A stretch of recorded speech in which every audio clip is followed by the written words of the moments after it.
Welcome back student स्वागत करुच्ची Bharti classes को मु आपण मानकर सागर सर। सप्तम श्रेणी पिला मानकर भूगोल बहिर द्वितीय अध्याय जार नाम होची वायुमंडल। यह विषय जहाँ भी अभ्यास प्रश्नावली अच्छी तार उत्तर गुड़िक आम गोटे भिडियो माध्यम आलोचना करवा। सबुतक प्रश्न उत्तर पिला माने आलोचना करवा। तो भिडियोटी को निहाती भाव शेष पर्यंत देखिए। जदि चैनल को प्रथम थर पर विजिट करिसेंती किंबा चैनल सब्सक्राइब करना सर्वप्रथम चैनल को सब्सक्राइब करनियंतु। निज सांग मानक सहित भिडियो को बहुत मात्रा रे शेयर करनियंतु। जदि आपण माने चाहउछंती एक स्वतंत्र सप्तम श्रेणी टेलीग्राम एवं व्हाट्सएप चैनल रे जॉइन होबाकु मते कमेंट रे कहि परिबे। अदरवाइज आपण माने वर्तमान पई टेलीग्राम चैनल रा लिंक एवं व्हाट्सएप चैनल रा लिंक डिस्क्रिप्शन में अवेलेबल अच्छे से जॉइन हो पारे। तो चलतु आ विलंब न करके सीधा सड़क क्वेश्चन आंसर सेक्शन को जीवा। कौन कौन प्रश्न गुड़िक पचार थे देखी नवा और आंसर सेक्शन को जीवा। वायुमंडल स्तर गुड़िकर नाम लेख, सेगुड़िक संपर्क में संक्षेप में आलोचना कर। जलवायुर नियामक गुड़िक लेख, जेकोसी दुईटी नियामक उपर आलोचना कर। पृथ्वीर चाप बलयर चित्र आंक, विभिन्न चाप बलय संपर्क में संक्षेप में वर्णना कर। तो चलते एवं आम आंसर सेक्शन को जीवा। तो देखंतु पिला माने प्रथम प्रश्न वायुमंडल स्तर गुड़िकर नाम, सेगुड़िक संपर्क में संक्षेप में आलोचना। तो उत्तर आम लिखा समुद्र पृष्ठर 1600 किलोमीटर उच्चता पर्यंत वायुमंडल व्यापी रही। वायुमंडल तापमात्रा को भित्ति करी एहाको 5 भाग में विभक्त करा जायछि। ओके, केते भाग पिला माने 5 भाग में कौन कौन? Troposphere, stratosphere, mesosphere, thermosphere and exosphere. Clear अच्छी? 5टी जाक मन रहीगला। प्रथम आम जानिबा ट्रोपोस्फियर कौन। यही वायुमंडल सर्वनिम्न स्तर माने सबुठु तल स्तरटा एवं पृथ्वी को लागिकी रही। यार हाराहारी उच्चता प्राय 12 किलोमीटर। मेरु पर्यंत बा मेरु अंचल में यार उच्चता प्राय 8 किलोमीटर एवं विषुव अंचल में 16 किलोमीटर। जीव जगत पाई यही स्तरटी खूब गुरुत्वपूर्ण अटे। जल, वायु और पाणीपाग संबंधी समस्त परिवर्तन यही स्तर में होता है। बुझीपार पिला माने। नेक्स्ट पॉइंट आम लिखा स्ट्राटोस्फियर विषय। स्ट्राटोस्फियर ऊपर को अवस्थित यह स्तर प्राय 50 किलोमीटर उच्चता पर्यंत व्यापी रही। विमान चलाचल यह एक अनुकूल स्तर अटे। इस स्तर निम्नांशरे ओजोन गैस रही। यह आमको सूर्यंक ठारू आसुथिबा क्षतिकारक रश्मि प्रभाव रक्षा करिथाय। क्यों स्तर? स्ट्राटोस्फियर। नेक्स्ट आम जानिबा मेसोस्फियर विषय। मेसोस्फियर कौन ना? स्ट्राटोस्फियर ऊपर को अवस्थित मेसोस्फियर प्राय 80 किलोमीटर उच्चता पर्यंत व्यापी रही। यही स्तर में उच्चता वृद्धि सह तापमात्रा ह्रास पाई थाए। जिते उपरकू जावा से टेम्परेचर कम कम आसब। आपण मान भितर डाउट होथिबो सर उपरकू गले तो सूर्य पाखक जाऊे कहीं टेम्परेचर अधिक हेनी। देख पिला माने मु आपनको कहबी तावा एठी अछि। आपण माने तावाटा को गरम करुछंती, तावा ऊपर अधिक गरम हबो ना उपरकू गले गरम हबो? भले ही सूर्य आमर ऊपर अच्छंती, आमे जेते उपरकू जीवा तार अर्थ एया नुह कि टेम्परेचर बढ़ी बढ़ी चलुथिबो। पृथ्वीर निकटरे सबुठो अधिक टेम्परेचर रहिबो। जितिक उपरकू जीवा टेम्परेचर सेमती कमी कमी जीवो, किंतु गोटे लिमिट आसीबो। से लिमिट पर पुणी आगू गले टेम्परेचर पुणी अधिक अधिक पाइबा, कहीं आम सूर्य निकटतर होचे बोली बुझी होची। तो यही भितर किसी गोटे स्थान अच्छी जोटिना टेम्परेचर बहुत कम रहिबो, न्यूट्रल रहिबो। 0 डिग्री सेल्सियस रही पारे, माइनस भी रही पारे, ठंडा भी अनुभूत हो पारे। तो नेक्स्ट पॉइंट रे आम लिखा थर्मोस्फियर। यह 80 किलोमीटर ठारू वायुमंडल शेष पर्यंत व्यापी रही। इस स्तर निम्न भाग में आयन कणिका गुड़िक घनीभूत हो रही था। तेणु यही निम्न स्तर को आयोनोस्फियर कहुए। यही स्तर जो दूर स्थान को बेतार तरंग प्रसारण संभव होता है। आमर जो आगुरी रेडियो प्रयोग करा यूज करा व्यवहार करा तार जो तरंग ओके से गुड़ाक प्रसारण संभव हो पार्थिला केवल यही थर्मोस्फियर पर। बुझीगला। नेक्स्ट आसला आमर एक्सोस्फियर। यह वायुमंडल बाह्य स्तर अटे माने शेष स्तर अटे। एठारे वायु अति पतला अटे। हिलियम, उद्जान भली हालुका गैस यही स्तर में रही अछंती। ओके, एबे आमे चलंतु द्वितीय प्रश्न को जीवा। जलवायुर नियामक गुड़िक लेख, जेकोसी दुईटी नियामक उपरे आलोचना मध्य कर। तो उत्तर लिखा कौन से अंचल पाणीपाग बा जलवायु को अनेक गुड़िए नियामक नियंत्रण करिथांती। से गुड़िक हैला अक्षांश, समुद्रर पतनरु उच्चता, जल और स्थलभागर बंटन, सामुद्रिक स्रोत, पवनर दिग और उद्भिद। ओके, एमाने जलवायुर नियामक अटंती। तेबे दुईटी नियामक उपर आमे आलोचना करिबा। प्रथमे आलोचना करिबा अक्षांश उपरे।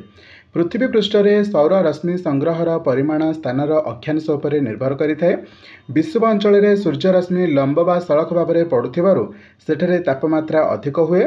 विषुव पृष्ठठारु मेरु आड़कू तापमात्रा क्रमशः ह्रास पाई पाई जाइଥାଏ। समुद्र पतन ठारु उच्चता या विषय में आलोचना करी कौन लिखिबा ना समुद्र पतन रे वायुर तापमात्रा अधिक रहे। उच्चता बढ़िबा सह तापमात्रा मध्य ह्रास पाई जाइଥାଏ। एही कारणरू मालभूमि तथा उच्च पर्वत गुड़िकर जलवायु शीतल रही थाए। सेहीपरि समुद्र पतन रे वायुर घनता अधिक थाए, तेणु वायु चाप मध्य अधिक रहे। उच्चता वृद्धि सह वायु पतला हो जाए, फल वायु चाप ह्रास मध्य पाई जाई थाए। बुझी पारिल 2 नंबर प्रश्न। एबे आमे 3 नंबर प्रश्न को जिबा। कौन पचारछि? पृथ्वीर चाप बलयर चित्रांक विभिन्न चाप बलय उपरे संक्षेप वर्णना कर।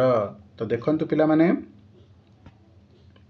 वायुर चाप अधिक हेले गुरुचाप, कम हेले लघुचाप होता है। पृथ्वी पृष्ठ रे तापमात्रा रे भिन्नता जोगु वायुचापर पर्याय को भित्ति करी 7टी चाप बलय रे विभक्त करा जायछि।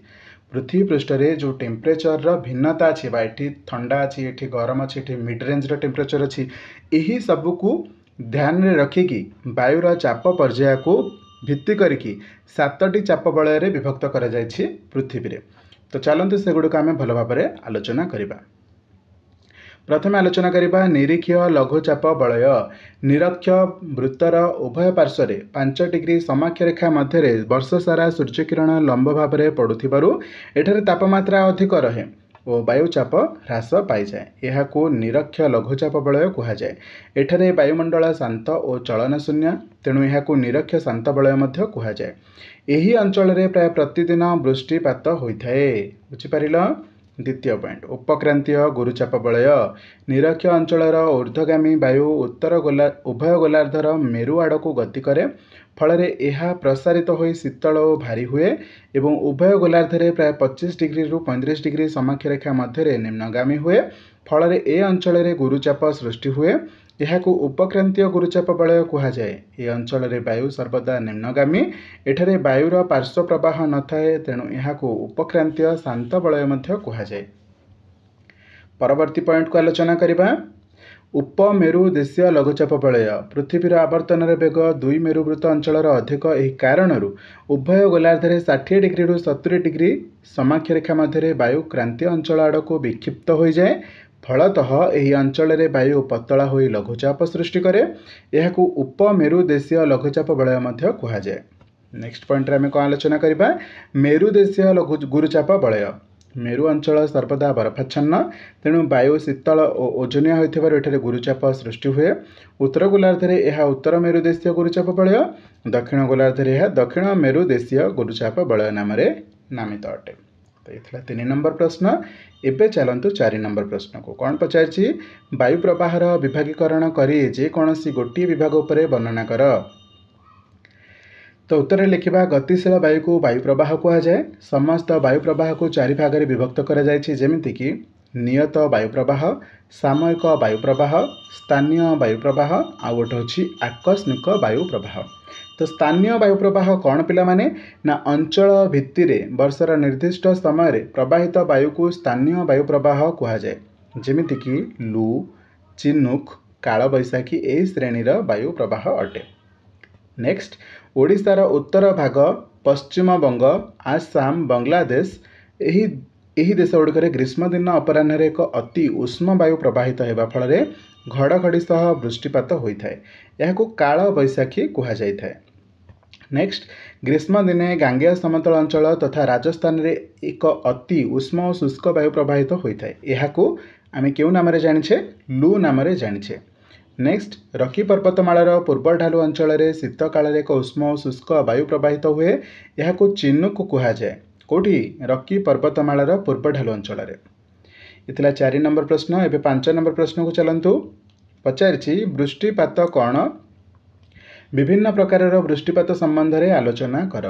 तो देखंतु, मेघरे थिबा जलकणा घनीभूत होई जल आकार रे भूपृष्ठ रे पड़िबा को वृष्टिपात कहा जाए।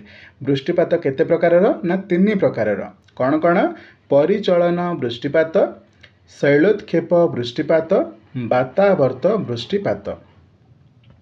परिचलन वृष्टिपात सौर किरण द्वारा भूपृष्ठ उत्तप्त होगा द्वारा निम्न स्तर वायु उत्तप्त और हालुका हो उपरकू उठे। यह वायुर परिचलन कहुए। वायुमंडल उपर स्तर में कम वायुचाप हेतु उत्तप्त वायु प्रसारित हो ठंडा हो जाए। फल जलीय बाष्प घनीभूत हो बिजुली और घड़घड़ी सह प्रबल वर्षा होता है। यही प्रकार वृष्टिपात निरीक्ष बा क्रांतीय मंडलीय अंचल में प्रतिदिन अपराह्न होता है। बुझीपार। नेक्स्ट पॉइंट शैलोत्क्षेप वृष्टिपात जलीय बाष्पूर्ण वायुर गतिपथरे उच्च भूमि बा पर्वत बाधा देले वायु ऊपर को उठी जाए। फल यह प्रसारित हो ठंडा हुए।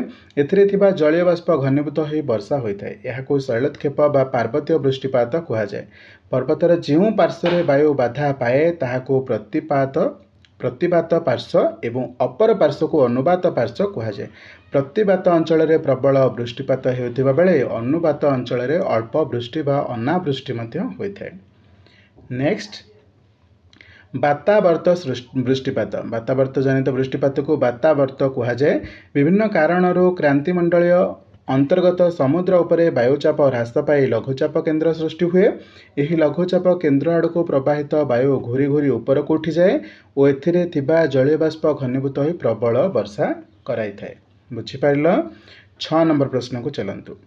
क स्तंभ में दि जाइथिबा प्रत्येक वायु को ख स्तंभ में संपर्कित स्थान सह जोड़ी लिखंतु। तो प्रथम पॉइंट रे देखंतु ये आमर उत्तर लिखाई ऑलरेडी आपण मैंने बास खाली आंसर को देखिपारे। चिनुक आम एबे आलोचना करथिले रॉकी पर्वतमाला सहित संबंध अच्छी तार। चिनुक होची रॉकी पर्वतमाला। नेक्स्ट लूटा आमर राजस्थान मरुभूमि अंचल आम कहते एबे राजस्थान सहित जोड़ीदबा। Next मेरुवायु Antarctica. मौसुमी हम दक्षिण पूर्व एशिया। देन काल बैशाखी आमर पश्चिम बंगर। ओके यही भाव में गार पकईकि आप लिखिपारे कि आपण मैंने यू देखिए आंसर डायरेक्टली लिखिपारे। बुझीपारे। एबे चलतु 6 नंबर प्रश्न को 6 नंबर सरला 7 नंबर प्रश्न को संक्षिप्त टिप्पणी लेख। आयोनोस्फीयर वाणिज्य वायु प्रतीप वातावर्त सौराभिताप कुहुड़ी ये सब क्वेश्चन गुड़िक आम संक्षिप्त टिप्पणी लिखा।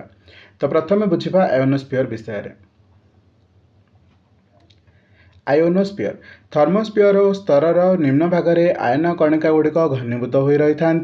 तेणु यही निम्नांश को आयोनोस्फीयर कहुए। यह 80 ରୁ 400 किलोमीटर उच्चता पर्यंत विस्तृत अटे। यही स्तर जो दूरस्थान को बेतार तरंग प्रसारण संभव होता है। क्यों स्तर जो आयन स्तर जो आयोनोस्फीयर जो। तापर आम जाना वाणिज्य वायु उपक्रांतीय गुरुचाप बल निरीक्ष लघुचाप बल को प्रवाहित नियत वायु प्रवाह को आयन वायु कहुए। पृथ्वीर आवर्तन जो यह उत्तर गोलार्धे उत्तर पूर्व दिगरू और दक्षिण गोलार्धे दक्षिण पूर्व दिगरू प्रवाहित हुए। पूर्वे पालटणा बोईतरे वाणिज्य कारोबार में यह सहायक हो वाणिज्य वायु बोली कहुआ जाउछि। बुझीपार। नेक्स्ट क्वेश्चन कौन पचार प्रतीप वातावर्त। तो देखो प्रतीप वातावर्तर ठीक विपरीत अवस्था। कौन सी स्थान में वायुचाप हठात वृद्धि पाइले गुरुचाप केन्द्र सृष्टि हुए। यही गुरुचाप केन्द्र वायु धीरे धीरे चारिपाखे थिबा अल्पचाप अंचल आड़ को प्रवाहित हुए। उत्तर गोलार्धे यह वायु डाहाण को बांकी जाए घंटा घंटारू घूर्णन दिगरे एवं दक्षिण गोलार्धे बाम को बांकी जाए घंटा घंटार विपरीत दिगरे प्रवाहित होता है। प्रतीप वातावर्त जो पाग सुखिला रहे आकाश मेघ मुक्त थाए। नेक्स्ट सौराभिताप सूर्य सकल शक्तिर आधार अटंती। पृथ्वी और तार वायुमंडल पर समस्त शक्ति सूर्य ठार आसी थाए। भूपृष्ठ में संगृहीत सौर रश्मिर परिमाण को सौराभिताप कहुए। यार परिमाण साधारण भाव विषुवरेखा ठारू मेरु आड़ को ह्रास पाई थाए। मात्र ऋतु भेदरे एथिरे अधिक व्यतिक्रम देखा जाए।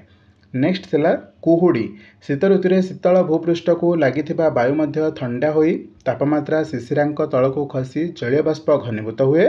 वायु में भासमान अवस्था थिबा धूलिकणा को आश्रय करी एगुड़िक भूपृष्ठर अल्प उच्चतार भासी बुलंदी। यह कुहुड़ी कहुए। भूपृष्ठ रे ताप विकिरण सृष्टि कुहुड़ी को विकिरण कुहुड़ी कह जाए। शीतल वायु और उष्म आर्द्र वायुर मिश्रण में सृष्टि होता कुहुड़ी को अभिवहन कुहुड़ी कह जाए। कुहुड़ी अति पतला होते यह मिस्ट कह जाए। बुझीगला। नेक्स्ट क्वेश्चन होची आपण मानकर 8 नंबर रे भौगोलिक कारण दर्शाओ। प्रथम प्रश्न पचार स्ट्राटोस्फियर विमान चलाचल पाई अनुकूल अटे। एरोप्लेन आम क्यों स्तर में चलाऊे क्यों स्फीयर रे स्ट्राटोस्फियर कहीं भौगोलिक कारण लिखा। स्ट्राटोस्फियर स्तर में धूलिकण और जलीय बाष्प न थाए तेणु मेघ बा जलवायु संबंधी घटना एठारे संघटित हुए नहीं से स्तर विमान चलाचल पाई एक अनुकूल स्तर अटे। नेक्स्ट शीत राति रे कुहुड़ी सृष्टि हुए। शीत ऋतु रे पृथ्वी ताप विकिरण करी ठंडा हेबा फल शीतल भूपृष्ठ को लगी वायु मध्य ठंडा हुए। वायुर तापमात्रा शिशिरांक तलक खसी जलीय बाष्प घनीभूत हुए। वायुरे भासमान अवस्था थिबा धूलिकण को आश्रय करी एगुड़िक भूपृष्ठ रे अल्प उच्चतार भासी बुलंती यहाको कुहुड़ी कह जाए। ओके आम कुहुड़ी क्वेश्चन आलोचना कर। कुहुड़ी सृष्टि लंबा शीत राति निर्मल आकाश और धीर वायु प्रवाह आवश्यक अटे। यार पूर्व जो क्वेश्चन था स्ट्राटोस्फियर से आलोचना करदे। स्ट्राटोस्फियर स्तर में धूलिकण और जलीयबाष्प न थाए तेणु मेघ बा जलवायु संबंधी घटना एठारे संघटित हुए नहीं से स्तर विमान चलाचल एक अनुकूल स्तर होता है। ये प्रश्नटा तो आम आलोचना कर सारे। ग प्रश्न को जा। पश्चिम घाट पर्वतमालार पूर्व पार्श्व कम वृष्टिपात हुए भौगोलिक कारण दर्शा। जलीय बाष्प पूर्ण दक्षिण पश्चिम मौसुमी वायु पश्चिम घाट पर्वतमालार पश्चिम पार्श्व बाधा पाई प्रबल वृष्टि करिथाए। अपर पक्षरे यार पूर्व पार्श्व अनुबात पार्श्व होइथिबार वायु निम्नगामी होता है तेणु पश्चिम घाट पर्वतमालार पूर्व पार्श्व कम वृष्टि हुए बा अनावृष्टि हुए। नेक्स्ट क्वेश्चन होची निरक्ष लघुचाप वलय को निरक्ष शांत वलय कहुए कहीं ना निरक्ष लघुचाप वलय सूर्य किरण लंब भाव में पड़ुथिबारु तापमात्रा वृद्धि पाई थाए वायुचापर ह्रास पाए तेणु एठारे वायुमंडल शांत और चलन शून्य रहुथिबारु यहाको निरक्ष शांत वलय कहुए। बुझिपारल।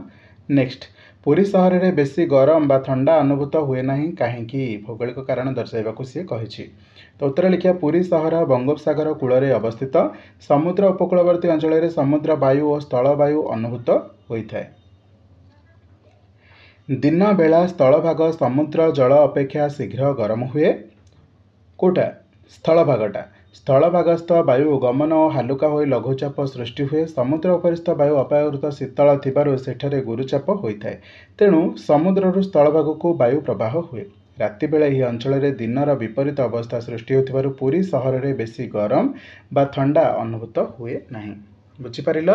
एबे चलंतु 9 नंबर प्रश्न को कौन पचारछि। शून्य स्थान पूरण कर। हालुका गैस मान डैश स्तर में मौजूद रही। एक्जोस्फियर रे हालुका गैस मान रही। नेक्स्ट क्वेश्चन सौराभी तापर परिमाण पृथ्वीर डैश अंचल में सर्वाधिक ना विषुव रेखा ठारे सर्वाधिक। नेक्स्ट गतिशील वायु को कौन कह जाए वायु प्रवाह कह जाए। गर्जनशील चालिसा डैश गोलार्धरे उपलब्ध अटे दक्षिण गोलार्धरे उपलब्ध अटे। वृक्षलतादी डैश प्रक्रिया वायुमंडल को बाष्प छाड़ी थांती बाष्पमोचन प्रक्रिया वायुमंडल को बाष्प छाड़ी थांती। तापमात्रा रे दैनिक ह्रास वृद्धि को कौन कह जाए दैनिक ताप व्यवधान कह जाए। बुझिपारल। तो ये चलते आम 10 नंबर प्रश्न को जीवा। कौन पचारछि प्रत्येक को गोटे लेखाएं शब्द रे प्रकाश कर। अति उच्च पर्वत श्रेणी रे होथिबा वृष्टिपात शैलोत्क्षेप वृष्टिपात जोटा कि अति उच्च पर्वत श्रेणी रे हुए। विषुव अंचल रे प्रत्यह अपराह्न रे होथिबा वृष्टिपात परिचलन वृष्टिपात। घनीभवनर विपरीत प्रक्रिया बाष्पीभवन। दक्षिण पूर्व एशिया रे प्रवाहित सामयिक वायु को आम कौन कही था मौसुमी वायु। सौर शक्ति संग्रह और वितरण को आम कौन कही था ताप बजेट। ओके यही भाव में आपण मानकर सबुतक प्रश्न उत्तर को आम भिडियो माध्यम आलोचना कले। भूगोल बहिर द्वितीय अध्याय वायुमंडल जहाँ भी प्रश्नावली थी सबुतक आलोचना कले। आशा करें सबुतक निज नोट खाते लिखि सारी निजे पढ़े प्रिपेरेसन करेंगे। चलतु जीवा पूर्व चैनल को सब्सक्राइब करनी निज सांग सहित वीडियो को बहुत मात्रा रे शेयर करनी। थैंक यू सो मच पिला माने वीडियो को शेष पर्यंत देखि रही। जय जगन्नाथ।